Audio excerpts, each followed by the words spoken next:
Hello and welcome to this video on austerity and growth, debating the pros and cons of austerity measures in the UK. Austerity measures have been a highly debated topic in recent years, especially in the wake of the 2008 financial crisis.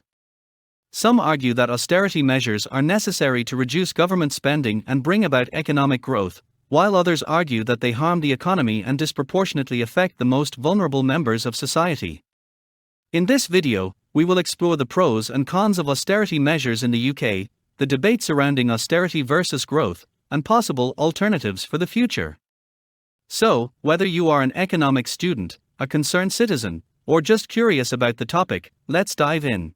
Background of austerity measures in the UK.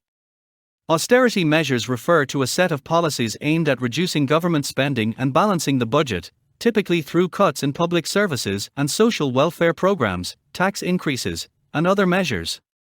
In the aftermath of the 2008 financial crisis, the UK government implemented a series of austerity measures to reduce the budget deficit and debt.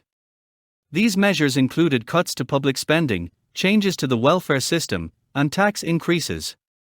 Austerity measures were in place in the UK from 2010 until 2019, and were a major issue in the 2015 and 2017 general elections. The impact of austerity measures on the UK economy is a subject of ongoing debate. Supporters argue that austerity measures led to a reduction in the budget deficit and increased investor confidence, which helped to boost economic growth. However, critics argue that austerity measures harmed the economy by reducing consumer spending, increasing unemployment. Pros of austerity measures. One of the main arguments in favor of austerity measures is that they can help to reduce government budget deficits and debt. By cutting spending and increasing taxes, governments can balance their budgets and avoid the need to borrow money to finance their operations. This, in turn, can help to reduce interest rates and increase investor confidence. Austerity measures can also help to increase investor confidence by demonstrating a government's commitment to fiscal responsibility and economic stability. This can lead to lower borrowing costs, increased investment, and improved economic performance.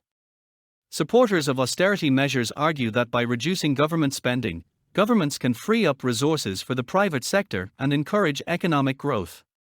Austerity measures can also help to reduce inflation and increase productivity, which can lead to higher output and employment levels.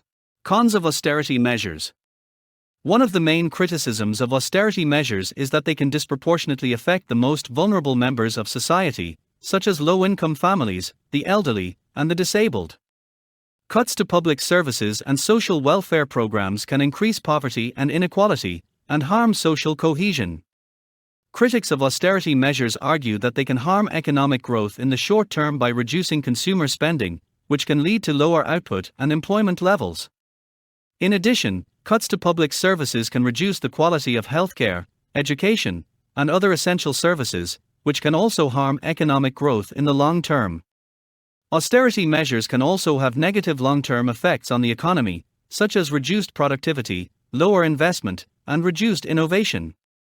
This can lead to slower economic growth and lower living standards over the long term. The great debate: austerity versus growth. The main arguments in favor of austerity measures are that they can reduce budget deficits, increase investor confidence, and boost economic growth by reducing government spending. The main arguments in favor of growth policies are that they can increase employment and consumer spending, boost productivity, and lead to long-term economic growth. Growth policies typically involve increased public investment, tax cuts, and other measures to stimulate economic activity. There is also a middle ground between austerity and growth policies, which involves a balanced approach to fiscal policy. This approach may involve targeted spending cuts, increased public investment, and other measures to balance the budget while supporting economic growth and protecting the most vulnerable members of society. The future of austerity measures in the UK. Austerity measures were largely ended in the UK in 2019, with the government announcing increased public spending and investment. However, the COVID-19 pandemic has led to increased government spending and a growing budget deficit, which may lead to renewed calls for austerity measures in the future. There are a number of possible alternatives to austerity measures, including increased public investment, tax reform, and other measures to support economic growth and reduce inequality. The effectiveness of these measures is a subject of ongoing debate. In conclusion, the debate over austerity measures in the UK is an important and ongoing discussion with significant implications for the economy and society. While austerity measures can be effective in reducing budget deficits and increasing investor confidence, they can also have negative impacts on social welfare and economic growth. The debate between austerity and growth policies will likely continue, with proponents on both sides arguing for their preferred approach to fiscal policy. It is important to consider the potential trade-offs involved in different fiscal policies and strive for a balanced approach that supports economic growth while also protecting vulnerable members of society.